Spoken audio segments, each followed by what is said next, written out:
I think we should talk about the elephant in the room, and that's like the controversy, quote unquote, surrounding this movie and Brie Larson's comments at some kind of women in film event, and she got a big old case of foot and mouth syndrome. Well, her comments essentially were, the first thing I saw was a black woman was interviewing her, and she says, how important is women in film? What does it mean to be a woman in film? It means it's really hard. I remember reading when Captain Marvel was about to come out, or even in production, early stages of it. Brie Larson cast as Captain Marvel, right?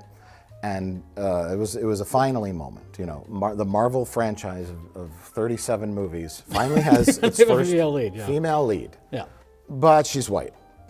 And so there was that kind of like, it deflated everybody. And there is a school of thinking within feminism that if you are a white woman, you can't be a true feminist because you are not doubly oppressed. All I know is that she's white lady. And not quite there. Well, the funny thing about that interview clip is it's a black woman interviewing her. And then Brie Larson's like, it's hard for women in the industry, especially black women. And if you're a woman of color, then it's really, really hard. It's like, flip that microphone around. Let the black woman talk about that. Like, is that race-splaining? Could we call it that? I don't know. Perhaps, Jay, if you're going to get down in the muck.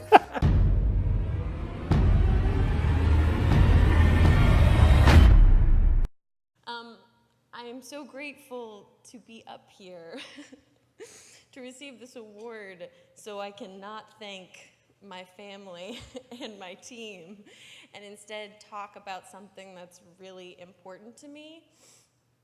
I'd like to bring to light an aspect of our industry that has risen to the surface in the last week. It's an issue that's been bubbling since really the whole time, but this issue has a solution that each one of us in this room can participate in. So earlier this week, USC Annenberg's Inclusive Initiative released findings that 67% of the top critics reviewing the 100 highest grossing movies in 2017 were white males. Less than a quarter were white women, and less than 10% were unrepresented men. Only 2.5% of those top critics were women of color. So you're probably thinking right now, like, wow, that super doesn't represent the country that I live in, and that's because that's true.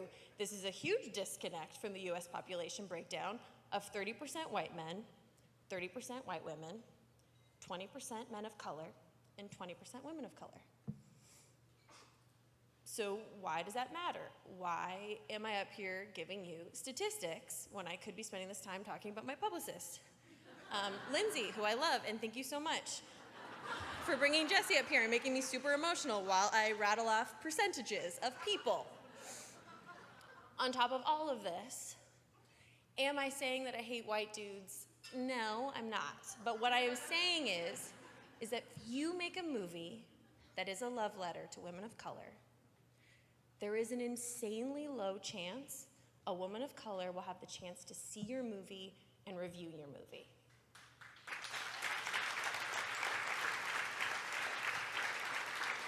And this is also not to mention other people besides white dudes like Star Wars and would love the opportunity to do a set visit. And I'm also saying I don't hate white dudes. I'm just saying we need to be conscious of our bias and do our part to make sure that everyone is in the room.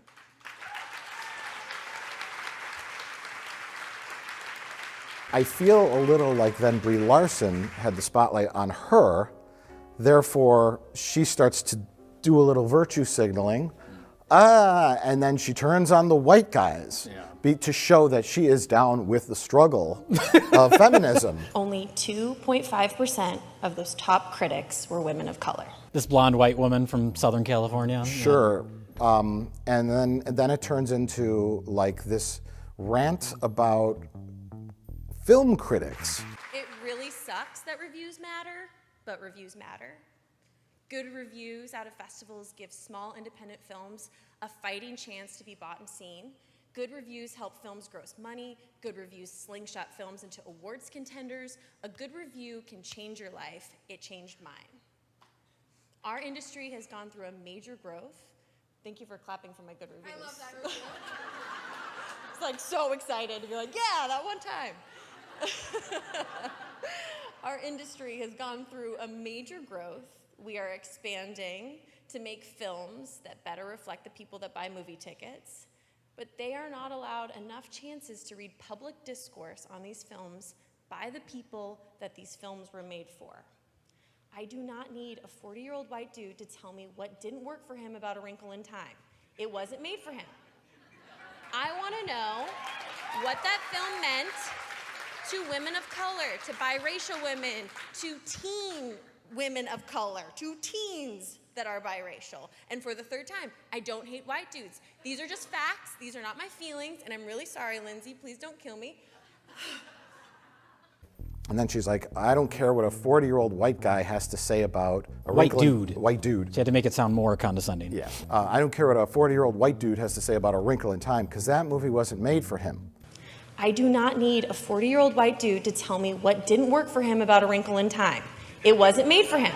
I want to know what that film meant to women of color, to biracial women, to teen women of color, to teens. I'm sure there's lots of white male critics that have watched movies that, quote, weren't made for them and said that they were great films. Well, I think there's the kernel of what she was probably trying to say is a positive thing. But I think the way she expressed it was like the worst possible way. Sure. As some of you know, I immediately jumped on to Frances's brilliant words, inclusion writer, and this was way before she had bumper stickers for her iPad, because I know that this means that my work will be shown, digested, discussed by a variety of people, not just a singular perspective. I want to know what my work means to the world, not a narrow view. Thanks, Mom. Women in Film had a completely inclusive press line tonight and are setting an example that this can very easily be the new normal. So what would it take for the critic pool to match this 30-30-2020 real-world breakdown, and how can we get there? Well, here I am. It's easier than you might think.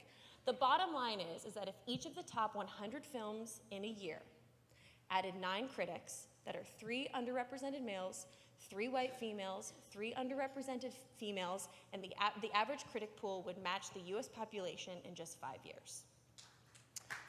Super simple. Here are 3 solutions.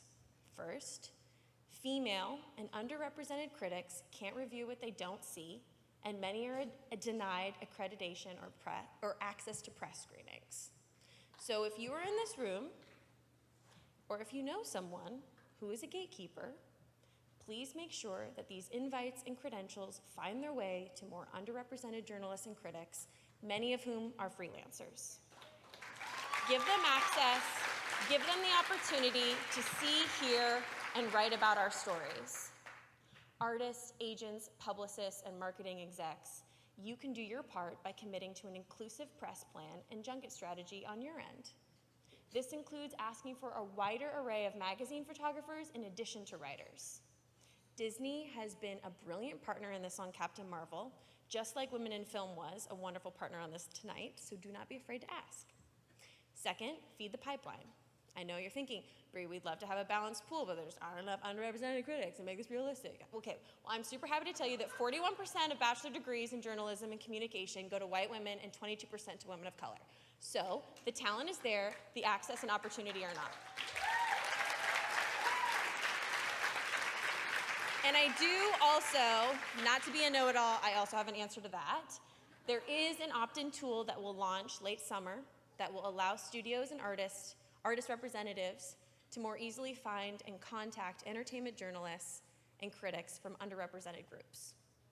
Support this journalist, critics-led initiative when it launches. This is one easy step towards 30-30-2020.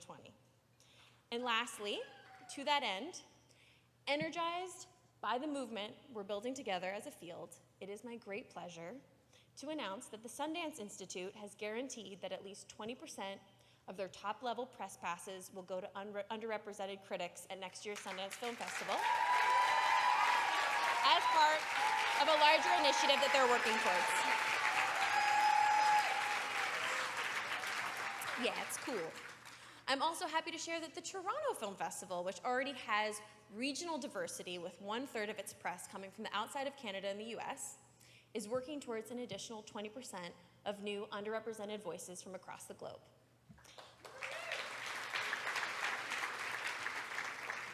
For women critics in particular, some resources from this initiative will come from TIFF's Share Her Journey fundraising campaign, designed to advance the role and representation of women across all areas of the film industry. A very big, huge thank you to these two festivals for their commitments tonight.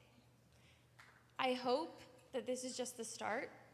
Let's sponsor more opportunities like this for journalists and critics moving forward.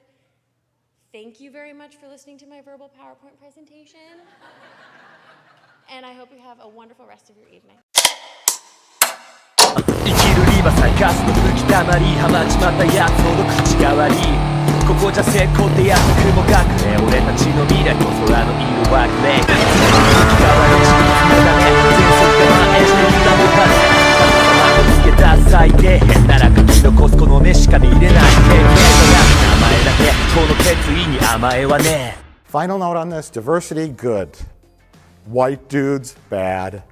Well, that's the thing is like she did those she made those comments and it blew up, and then you have the like the angry internet nerds that like have dwelled on it since. Like I heard those comments, I was like, wow, she sounds like a dingbat, and then I moved on.